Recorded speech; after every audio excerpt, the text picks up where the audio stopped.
যদি আজকে অফিস শেষে আমরা একসাথে কফি খেতে যাই, তাহলে কি সেটা অফিসের কাজের এক্সটেনশন দেবো? দেখা হচ্ছে। এই মায়ের অতি আদরের ছেলে ফাহাদ উন্নত জীবনের আশায় রাজকন্যা এবং রাজত্ব দুটোই চেয়েছিল সে। তাই তো বিয়ে করেছেন বড়লোকের এক মেয়েকে। সেই মেয়ের নাম হলো সাইরা। বড়লোকের মেয়েকে বিয়ে করে সে এখন সুখে নেই, জীবনের মানে খুঁজছেন সে। উন্নত জীবনের কারণে সে তার ভালোবাসার মানুষটিকেও প্রত্যাখ্যান করেছেন, ছেড়ে দিয়েছিলেন ভালোবাসার মানুষকে।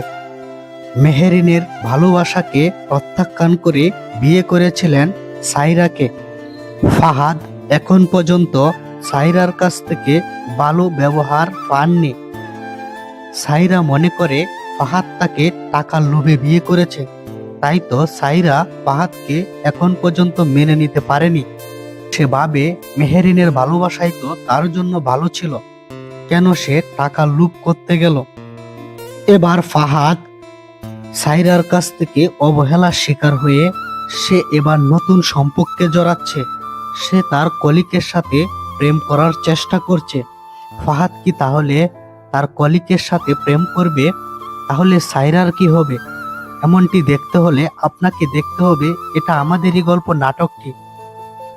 এখানে দেখার বিষয় হলো সাইরা হলো বড়লোক বাপের সন্তান।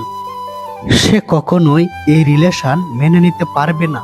আর সে যদি জানতে পারে ফাহাদ নতুন সম্পর্কে জড়াচ্ছে, তাহলে কি হবে? এমনটি দেখতে হলে আপনারা এই নাটকের সাথেই থাকুন।